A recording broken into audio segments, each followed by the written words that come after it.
The grand chamber of station harmony stretched so high that the ceiling disappeared into artificial clouds. Ambassador Tae-wan stood in the center of the circular floor, surrounded by thousands of alien faces staring down at him. Some had multiple eyes, others had no eyes at all, but all of them looked at him with the same expression. Contempt. He had seen that look before during the past 50 years since humanity joined the Galactic Council. The aliens thought humans were children playing at galactic politics, primitive creatures who barely understood how to travel between stars. It did not matter that humans had built thriving colonies on 12 worlds. It did not matter that human scientists were making new discoveries every day. To the Council, humans would always be the newcomers who did not belong. Captain Ji-hai stood 2 steps behind Tae-wan, her military uniform crisp and perfect. Her hand rested near her sidearm, though weapons were supposedly forbidden in the council chambers.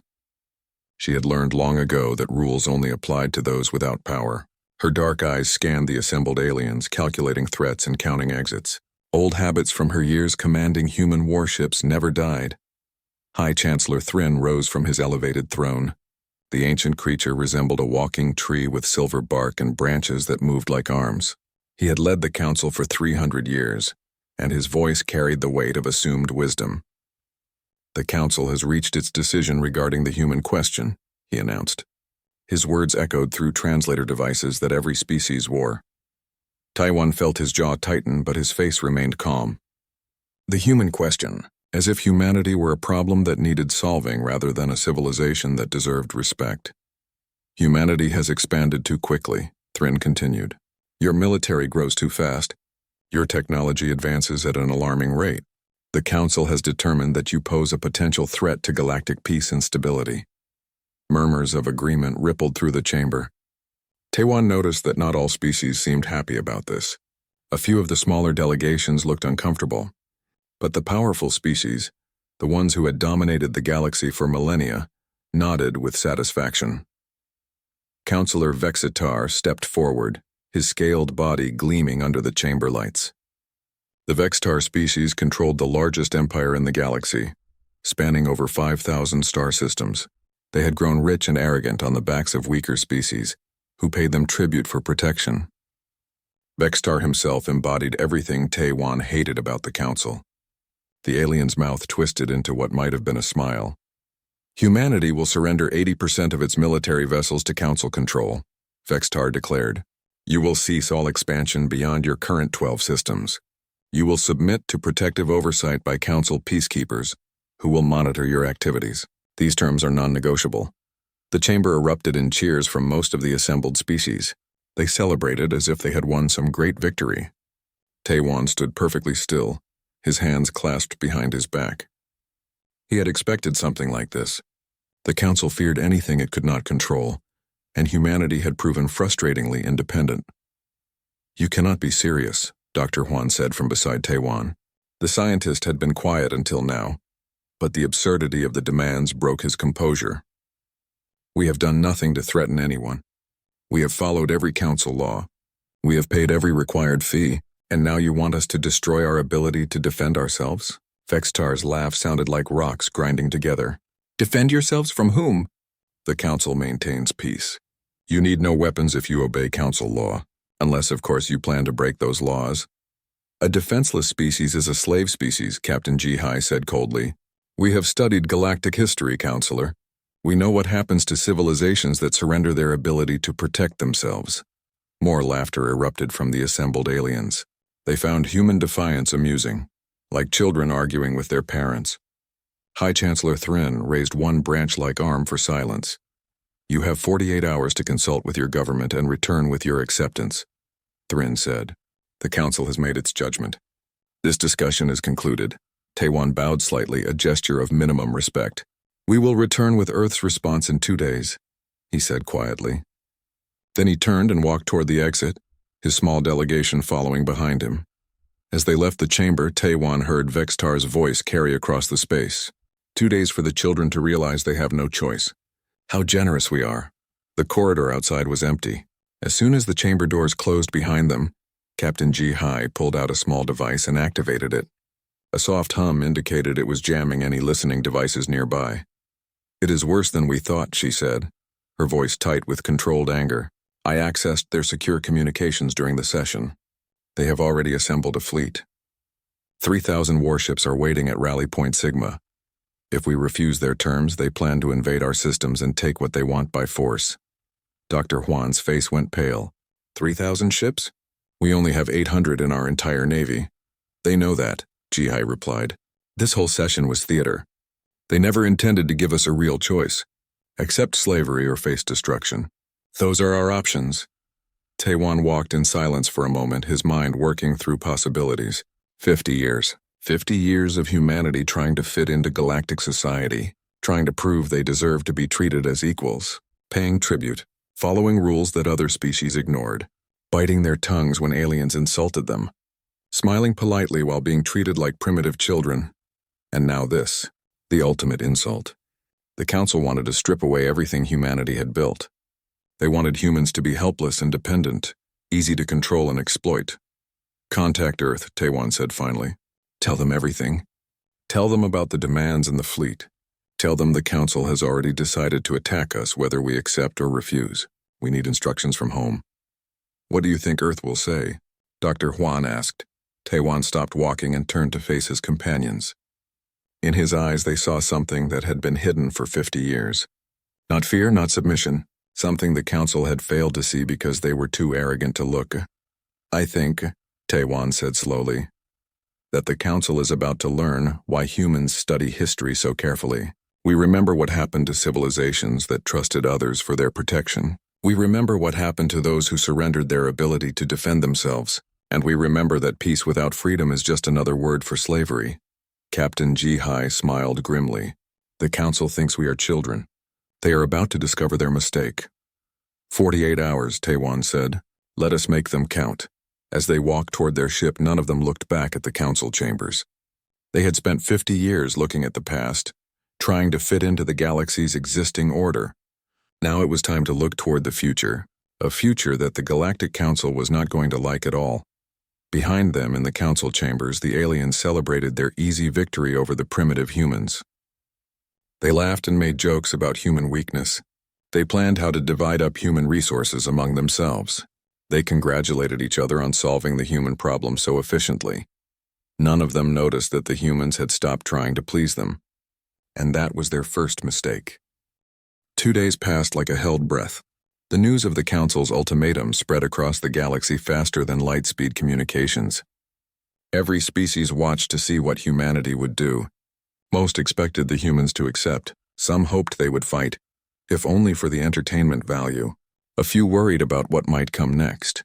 Ambassador Taewon returned to the Council chambers exactly 48 hours after he had left. His delegation walked behind him in perfect formation.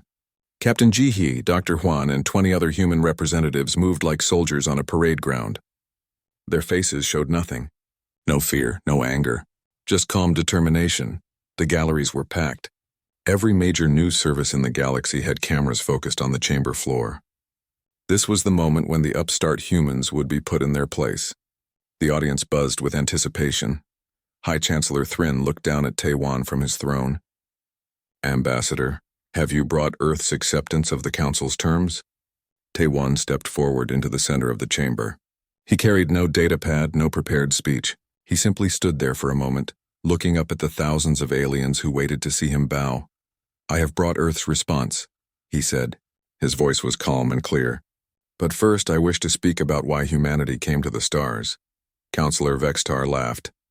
We do not need a history lesson, human. We need your compliance. You need to listen, Taewon said, and something in his tone made the chamber fall silent. Humanity reached for the stars because we believed that out here, among other civilizations, we would find fellowship. We thought we would discover that the universe was bigger than our small problems. We hoped that intelligence, regardless of its form, would recognize the value of freedom and dignity. He paused, letting his words sink in. We were wrong. Murmurs ran through the galleries. This was not the speech of a defeated species.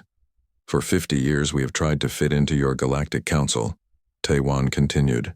We have followed laws that you do not follow yourselves. We have paid fees that you exempt yourselves from. We have endured insults that you would never tolerate. We did this because we believed that patience and good faith would eventually earn us respect. You have our respect, High Chancellor Thrin said, though his tone suggested otherwise. That is why we offer you protection. You offer us slavery, Captain Jihai said, stepping forward to stand beside Taiwan. You offer us the choice between surrender and destruction. You call it protection. We call it conquest. The chamber erupted in shouts and protests. Aliens demanded that the humans be silent. Others called for the human delegation to be removed. But Taiwan raised his hand and somehow, impossibly, the chamber quieted again. We know about the fleet, he said simply. Counselor Vextar's scales shifted color slightly. What fleet? The 3,000 warships waiting at Rally Point Sigma, Captain Jihai answered. The invasion force you assembled before you even made your demands. You never intended to give us a choice. This was always going to end with you attacking our worlds. The silence in the chamber was total. Several of the smaller species representatives looked shocked. They had not known about the fleet. This meeting, this entire process, had been a lie from the start. You see, Taiwan said, his voice still calm. We have learned much in 50 years. We have learned that the Galactic Council is not about peace or cooperation. It is about control. The powerful species dominate the weak. The old civilizations prevent new ones from rising, and anyone who refuses to submit is destroyed. How dare you? Vextar hissed. We have maintained galactic peace for 5,000 years. You have maintained galactic oppression, Dr. Huan said. He stepped forward, a data device in his hand. We have studied your history, Counselor. Real history, not the version you teach in your schools. We know about the Kreloth species, who refused council demands 300 years ago. You destroyed them completely. We know about the Yen civilization, who wanted independence 200 years ago. You bombed their worlds until they begged to surrender. We know about 17 other species who dared to say no to the council. None of them exist anymore. The chamber exploded into chaos. Some aliens shouted denials. Others tried to shout down the humans. But many of the smaller species sat in stunned silence. They had heard rumors of these extinct civilizations, but the council had always claimed they destroyed themselves through war or disease. Now the truth was being spoken aloud for the first time in centuries. Enough, High Chancellor Thrin commanded. His voice boomed through the chamber. You will accept the council's terms or you will face the consequences. Taiwan reached into his jacket and pulled out a small golden badge. It was his council credentials, the symbol of humanity's membership in the galactic community. For a moment he looked at it. Then he dropped it on the chamber floor. The small metal badge hitting the stone made a sound that echoed through the silent chamber like a gunshot. Humanity withdraws from the Galactic Council, Taiwan said. Effective immediately, we revoke our membership. We reject your authority, we refuse your terms, and we will defend ourselves against any attack. One by one, every member of the human delegation dropped their council credentials on the floor. 22 golden badges lay scattered at Taiwan's feet. Counselor Vextar's scales flushed dark red with rage. You are making a fatal mistake, human. Do you think your 800 ships can stand against our 3,000? Do you think your primitive technology can compete with civilizations that have traveled the stars for millennia? You are children playing with weapons you do not understand. Perhaps, Taiwan said. But we are children who studied history. We are children who prepared for this day. We are children who remember that freedom is worth fighting for. Dr. Huan looked directly at the cameras broadcasting this moment across the galaxy. You should have studied human history more carefully, he said.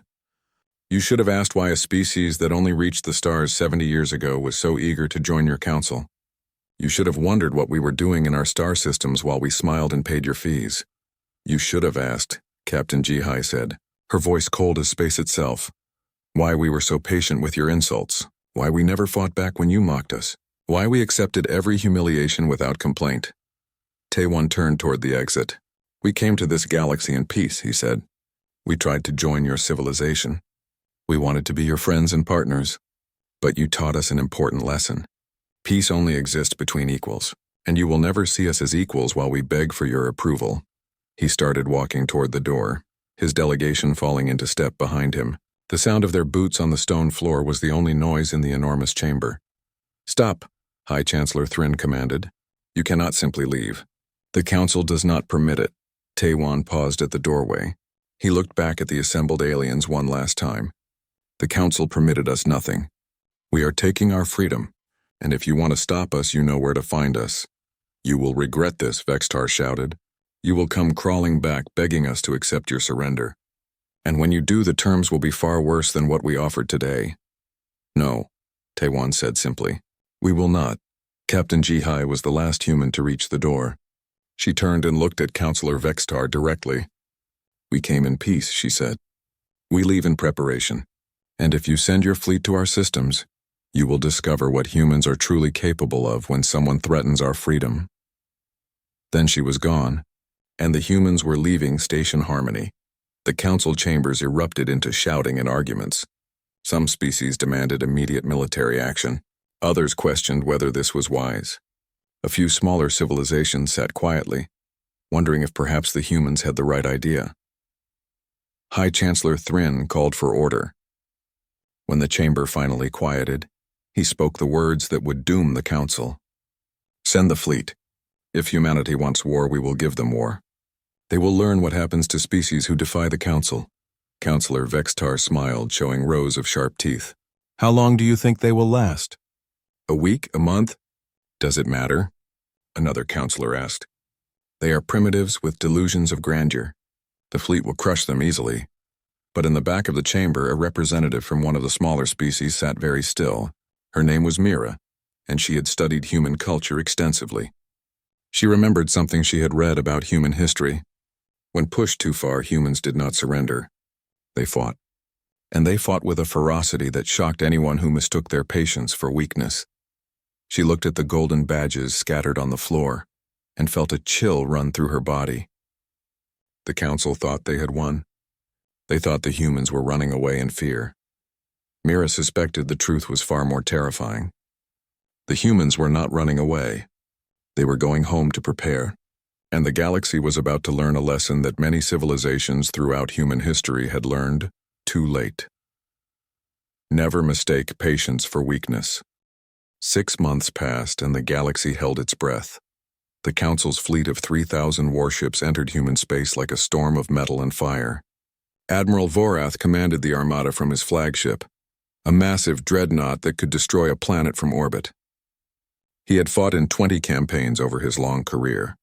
He had crushed rebellions and conquered defiant systems.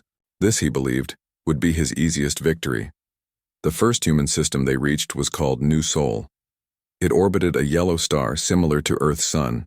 According to Council intelligence, over 2 million humans lived there across 3 colony worlds. The fleet emerged from faster-than-light travel, expecting to find orbital defenses and a desperate human navy, making a last stand. They found nothing. The 3 colony worlds were there, spinning peacefully in space. But no ships guarded them, no satellites challenged the fleet. No communications demanded they leave. Admiral Vorath sent scouts to investigate. They reported that the colonies were intact but empty. Buildings stood undamaged. Power systems still functioned. But not a single human remained. Where are they? Vorath demanded. His intelligence officer studied the data. Unknown, Admiral. It appears they evacuated everyone. But there is no record of enough ships to move 2 million people. And we detected no large-scale departures in the months before we arrived. They are hiding, Vorath decided. Cowards running to their homeworld. Continue to the next system. The pattern repeated at every human colony. 12 star systems, 37 inhabited worlds, all empty. The fleet found orbital stations intact but abandoned. They found mining operations shut down but undamaged. They found everything humanity had built in 50 years. Just waiting for them to take it, but they found no humans. This is a trap, said Captain Vextal, Counselor Vextar's nephew who commanded one of the battle groups. They are waiting for us to spread out, then they will attack. With what? Admiral Vorath asked. Intelligence confirms they have less than 800 ships. We have 3,000. Even if this is a trap, we outnumber them 4-1. The fleet pushed deeper into human space. They claimed system after system without firing a shot. Back on the Council worlds, news reports celebrated the easy victory. Counselor Vextar appeared on broadcasts, gloating about how the humans had fled without fighting, but then strange things began to happen. A scouting force of 5 ships was investigating an asteroid field in the former human system of Haven. They reported finding abandoned mining equipment. Then their communication stopped. No distress call. No explosion detected. They simply went silent. Probably equipment failure, Admiral Vorath said. Send another squadron to investigate. The second squadron found no trace of the first 5 ships. No debris, no escape pods, nothing. It was as if they had simply vanished. The second squadron tried to leave the asteroid field and report, but only 2 of their 6 ships made it out. The others disappeared while their sister ships watched. One moment they were there, the next they were gone. The 2 surviving ships reported something impossible. They had seen shadows moving in the asteroids, shapes that were there and then not there, things their sensors could not track. Weapons malfunction, Vorath declared. The humans must have left some kind of automated defense system. But the disappearances continued. Ships vanished from patrol routes. An entire supply convoy went missing between systems. A battle group investigating an abandoned station lost 3 ships to something they never saw. The survivors described it as ghosts, weapons that fired from nowhere, ships that appeared for a second and then vanished before anyone could respond. The fleet's mood changed from confident to nervous. Humans had been primitive children who ran from a real fight. That was what everyone believed. But children did not make warships disappear without a trace. On the Council worlds, the news reports stopped celebrating. Instead, they showed concerned experts asking questions that no one could answer. Where had the humans gone? What were they doing? And most importantly, where were the missing ships? Specialist Dayun worked in the Council's Deep Space Monitoring Station. Her job was to track ship movements across the galaxy. For months, she had watched human merchant vessels travel along their usual trade routes.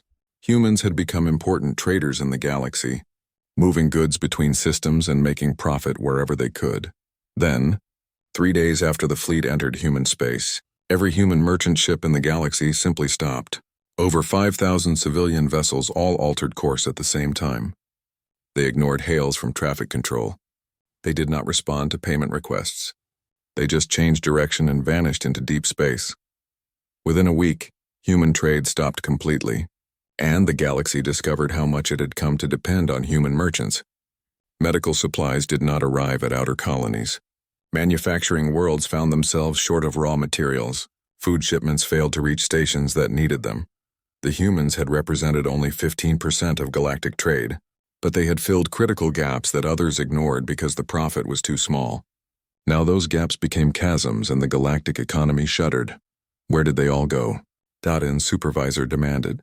She studied her screens, tracking the last known positions of human ships. They had all headed in different directions, spreading across the galaxy before disappearing from sensors. I do not know, she admitted. It is like they evaporated. In the council chambers, Sub-Counselor Mira stood before the assembly.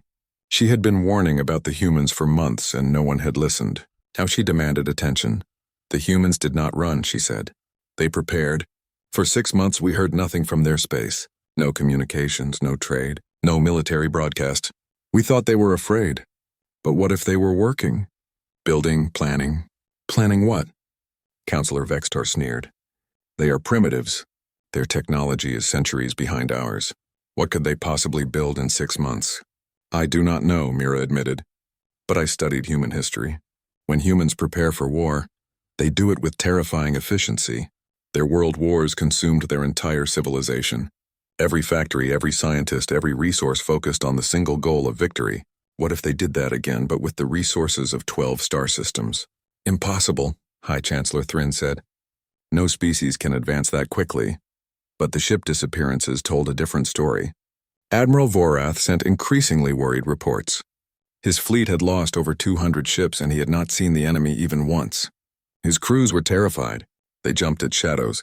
Some captains refused to send scouts into human systems because scouts never came back. The Council ordered the fleet to fall back and regroup. They needed to understand what they were facing before pushing deeper into human space. But as the fleet withdrew, they discovered something that made the blood run cold in every species capable of fear. The 12 human systems they had claimed were not empty anymore. New installations had appeared on the colonies. Massive defense platforms orbited the worlds. Weapons pointed at space. The orbital stations that had been abandoned were now active again, and scans showed they had been heavily modified. The humans had let the Council fleet walk into their territory. They had let them spread out across 12 systems. They had let the Council think they were winning, and then they had closed the trap. A transmission reached the fleet on all frequencies.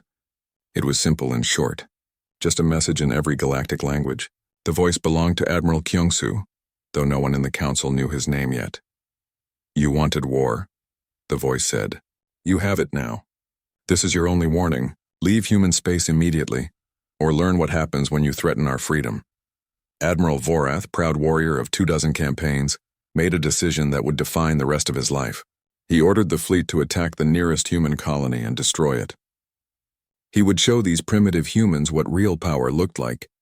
His fleet of 800 ships approached the colony world of New Busan, their weapons charged, their shields activated. They prepared to bombard the planet into submission. The planet's defenses opened fire first. But these were not the weapons the Council knew. These were things that should not exist. Energy beams that ignored shields, missiles that moved faster than sensors could track, weapons that tore through armor like paper. The Battle of New Busan lasted 6 hours. When it ended, only 70 ships from Admiral Vorath's force managed to escape. The rest were destroyed or captured. The Admiral's flagship limped away with half its systems offline, and from the shadows of space around other human worlds, ships began to appear. Not the 800 vessels the Council intelligence had counted. Not 2,000 or 3,000. 10,000 warships emerged from stealth fields that should not exist. Ships built with technology decades ahead of anything the Council had seen. Humanity had not spent 50 years trying to fit into galactic society. They had spent 50 years learning everything they could about galactic technology, and then they had surpassed it. The message was clear. The humans had not run. They had not hidden. They had simply been waiting for the Council to realize its mistake. The galaxy was about to learn a lesson that many civilizations throughout history had learned too late. You can ignore humanity. You can mock them. You can underestimate them, but you cannot threaten them. The counterattack began at 0600 hours, Galactic Standard Time, across 50 systems simultaneously. Admiral Kyung-soo stood on the bridge of the battleship Indomitable, watching the battle displays with calm eyes. Around him, officers worked at their stations with practiced efficiency. No panic, no shouting, just professionals doing what they had trained for during 6 months of preparation. "All strike groups report ready," Captain Ji-hai said from her position at the tactical station. She had been promoted after the Council's ultimatum, now commanding a battle group of her own. "Targets locked. Awaiting your order, Admiral." Kyung-soo thought about the path that led to this moment. 50 years of patience. 50 years of being treated as inferiors. 50 years of preparing for the day when patience would no longer be enough. He had spent those years building shipyards in hidden systems, training crews, developing technology that the Council did not know existed, all while smiling politely at aliens who thought humans were primitive children. "Begin," he said simply. Across the galaxy, human strike forces dropped out of faster-than-light travel and attacked military targets with surgical precision. Not civilian colonies, not merchant stations, only military shipyards, weapons platforms, and fleet bases belonging to species that had voted to invade human space. The Vextar home fleet, 300 ships strong, was conducting exercises in their primary system when human ships appeared. The Vextar admirals had 30 seconds to realize they were under attack before the first weapons fired. Human ships moved like nothing the Vextar had ever seen. They appeared and disappeared using stealth technology that made them invisible to sensors. They fired weapons that phased through shields as if they were not there. Their missiles were intelligent, dodging defensive fire and finding weak points in armor. Captain Ji-hai led the assault on the main shipyard. Her battle group of 20 ships faced a defending force of 80. In any normal engagement, they would have been destroyed. But this was not a normal engagement. "Activate quantum disruptors," Ji-hai ordered. Her weapons officer pressed a button. The human ships fired beams of twisted space-time that made shields simply stop working. The Vextar ships suddenly found themselves naked against human weapons. Fire all batteries. The result was devastating. In 10 minutes, the Vextar lost 50 ships. The survivors tried to run. Only a few made it out. Similar scenes played out across Council space. The Thraxian fleet base near the Galactic core found itself under attack by human marines, who boarded their stations using personal stealth fields. The boarding parties moved like ghosts, appearing from nowhere to disable weapons and capture key positions. Thraxian soldiers, considered the finest warriors in the galaxy, found themselves outmatched by humans wearing powered armor and carrying weapons that fired miniaturized railgun rounds. Private Dongha led his squad through the corridors of Thraxian. Battle Station 7, they moved in perfect silence, their armor absorbing sound and light. When they encountered Thraxian guards, the fights were brief and brutal. Thraxians were strong. Their scales could stop knife blades and their claws could tear through metal. But human-powered armor made soldiers stronger, and human weapons hit harder than anything the Thraxians expected. The guards went down quickly. Station command center secured, Dongha reported. No civilian casualties. All military personnel subdued, requesting extraction. This was the pattern everywhere. Humans fought with overwhelming force, but they fought with precision. Every target was military. Every strike was calculated. And every engagement ended with the human forces offering surrender terms to survivors. This confused the Council species. Warfare in the galaxy had always been about total victory. You destroyed your enemies completely, or they would recover and fight you again. But humans fought differently. They destroyed military capability, then offered peace. Admiral Vorath, his fleet shattered by the Battle of New Busan, received a transmission from Admiral Kyung-soo. Admiral Vorath, your ships are disabled, but your crews are alive. You have two choices. Surrender now and your people will be treated with respect, or continue fighting and be destroyed. You have 5 minutes to decide. Vorath looked at the tactical display. His once mighty fleet was scattered across the system. Hundreds of ships were damaged or destroyed. The humans had them surrounded, and those human ships moved like demons, appearing from nowhere to strike and vanishing before defenders could respond. He had fought for 40 years. He had won dozens of battles. But he had never faced an enemy like this.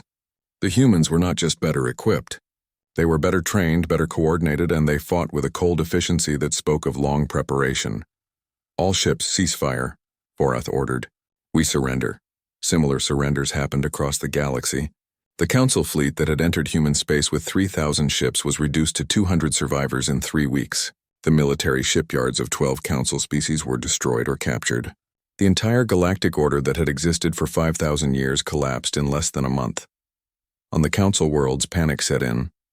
The species that had ruled the galaxy for millennia suddenly found themselves helpless. The humans could strike anywhere, anytime, and no one could stop them. Counselor Vexitar, who had mocked humans 6 months earlier, now hid in a bunker deep beneath his homeworld's surface. His nephew, Captain Vextal, had been captured in the opening hours of the human counteroffensive. His entire fleet was gone, and human ships patrolled his star system, making it clear that if he tried to rebuild his military, they would destroy it again. A transmission reached him from the humans. Ambassador Taiwan appeared on the screen, looking exactly as calm as he had 6 months ago when he dropped his council credentials on the chamber floor. Counselor Vexitar, your military capability is destroyed. Your fleets are scattered. Your weapons platforms are offline. You wanted to see what happens when species defy the Council. Now you know what happens when the Council defies humanity. Vexitar felt rage and fear mixing in his chest. You are monsters. You destroyed everything we built. No, Taiwan said quietly. We destroyed your ability to oppress others. Your civilian populations are untouched. Your colonies are unharmed. Your economy still functions. We did not come to your worlds and demand you surrender 80% of your fleet and cease all expansion. We did not threaten to invade if you refused. We did not assemble fleets to destroy you before negotiations even finished. The words hit Vexitar like physical blows. Everything Taiwan described was exactly what the Council had done to humanity. We wanted you to submit to our authority, Vexitar said weakly. And we wanted you to treat us as equals. Taiwan replied. But you could not do that. So we made you understand through the only language you respect, power. Dr. Huan appeared on the screen beside Taiwan. For 50 years we studied your technology.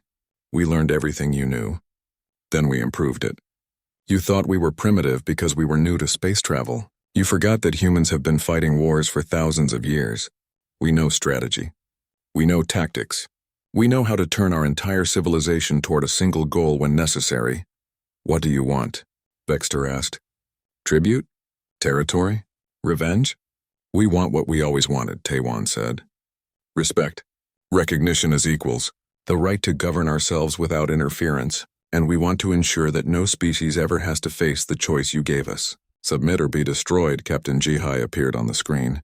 The council is finished. Its authority is broken. 12 species have already declared independence. Others are in negotiations with us. The old order is dead, Counselor, and you killed it when you threatened us. So you will rule the galaxy now? Vextar asked bitterly. Replace the council with a human empire? Taiwan smiled for the first time in the conversation. No, we will not.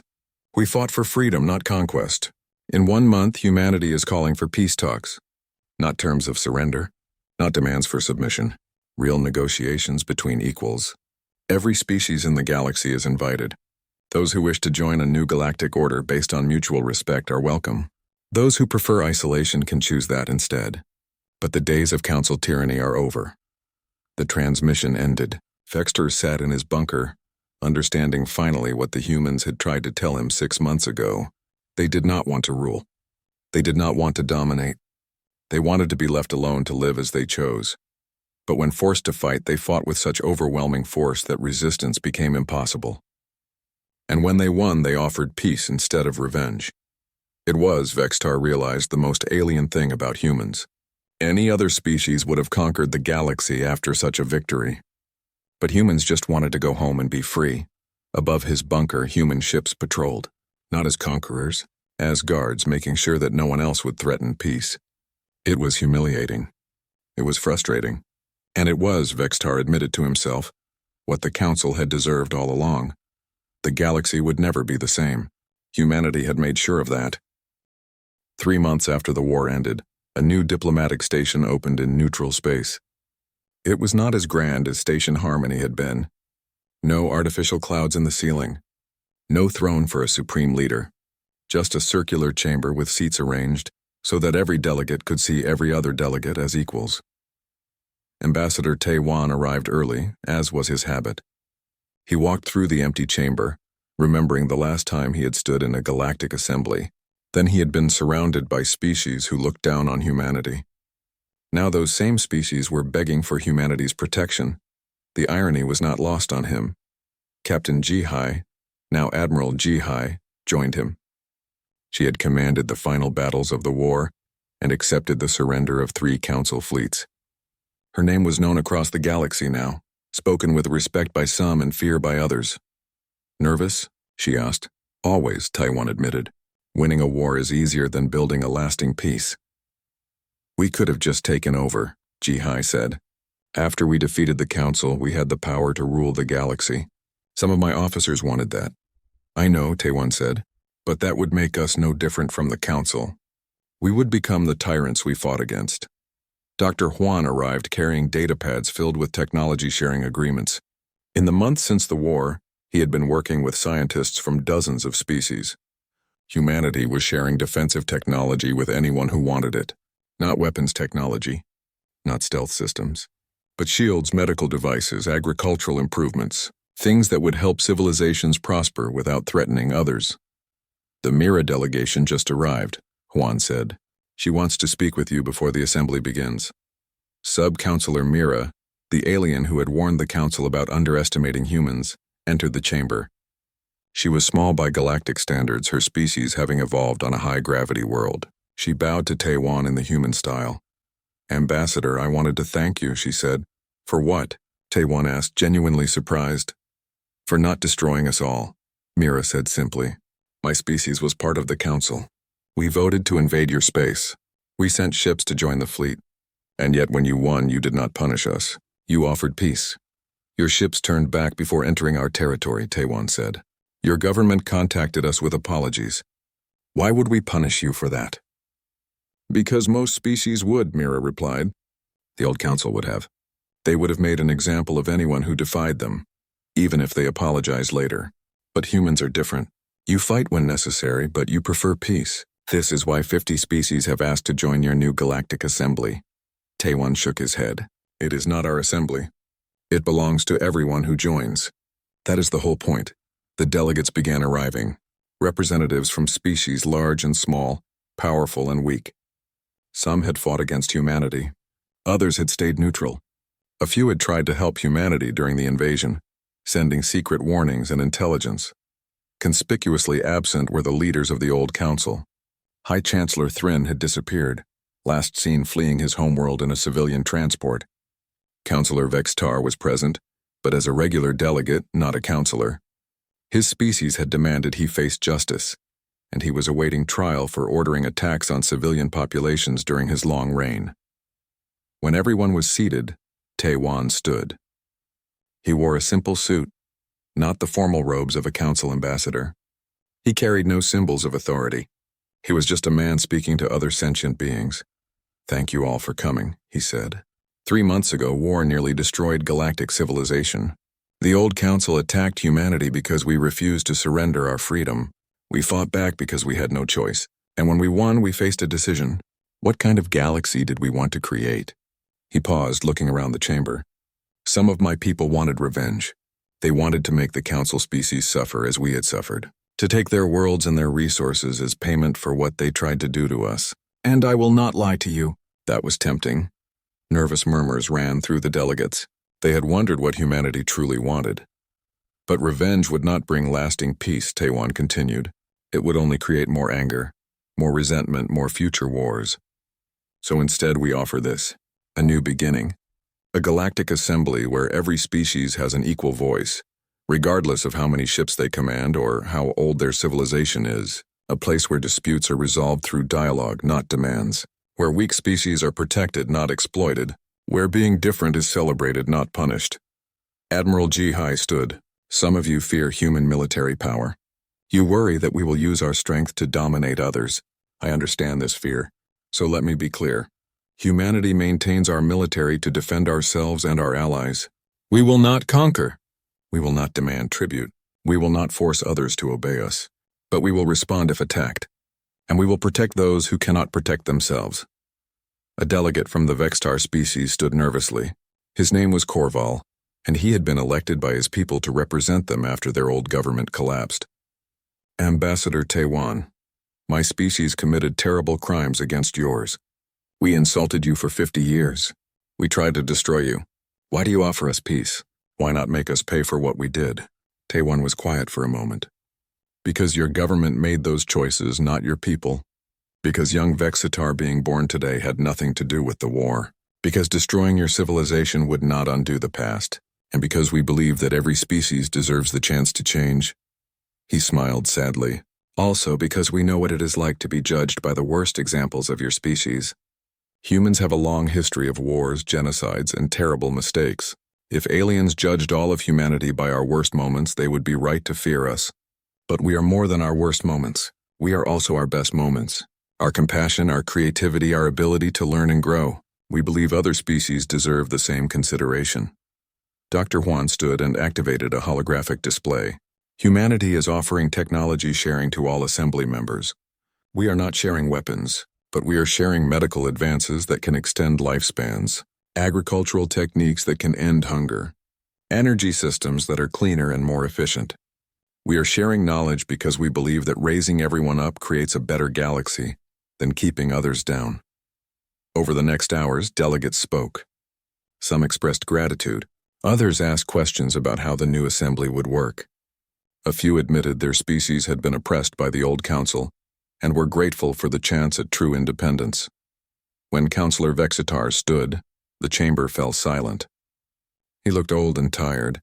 The arrogance that had defined him was gone, replaced by something that might have been wisdom earned through hard lessons. I owe humanity an apology, he said. When Ambassador Taiwan stood before the old council 6 months ago, I laughed at him. I called humans children. I threatened to crush you. I believed that our power gave us the right to rule others. I was wrong. He looked directly at Taiwan. You tried to join our civilization in peace. We refused to accept you as equals. You tried to fit in and we mocked you. When you finally stood up for yourselves, we called it defiance. We earned everything that happened to us, and yet now that you have won, you offer us a place in your new order. You treat us with more respect than we ever showed you. I do not understand humans, but I am grateful for your mercy. Taiwan nodded. We all make mistakes, Counselor. What matters is what we do after. Your species has rejected the old ways. You are trying to build something better. That is enough. The vote to form the Galactic Assembly was unanimous. 53 species joined immediately. Over the following months, dozens more would apply for membership. The old council dissolved officially, its member species choosing either to join the new assembly or maintain independence. 10 years later, Ambassador Taiwan stood in his garden on Earth, retired from diplomatic service. He was writing his memoirs, trying to explain to future generations what the war had been about and why humanity had chosen the path it did. His communicator beeped. Admiral Jihai's face appeared on the screen. Ambassador, just wanted to give you an update. The Joint Species Fleet just completed its patrol of the frontier. No incidents. Pirates are avoiding assembly space entirely now. Taiwan smiled. Jihai commanded a fleet made up of ships from 20 different species, all working together to protect the outer colonies. It was exactly what he had hoped for. How are the crews working together? He asked. Better than expected, Jihai admitted. The young ones do not remember the war. They just see each other as fellow officers. It is the older ones who still have trouble. Time heals, Taiwan said, though some wounds take longer than others. After the call ended, he returned to his writing. The final chapter was proving difficult. How did you explain to people who had never lived through it what it meant to be treated as inferiors for 50 years? How did you make them understand why walking away from the council had been necessary? Dr. Huan visited that evening. He ran an academy now where humans and aliens studied together, young scientists learning from each other, sharing ideas, building friendships. The students want to know why we did not just conquer the galaxy, Huan said.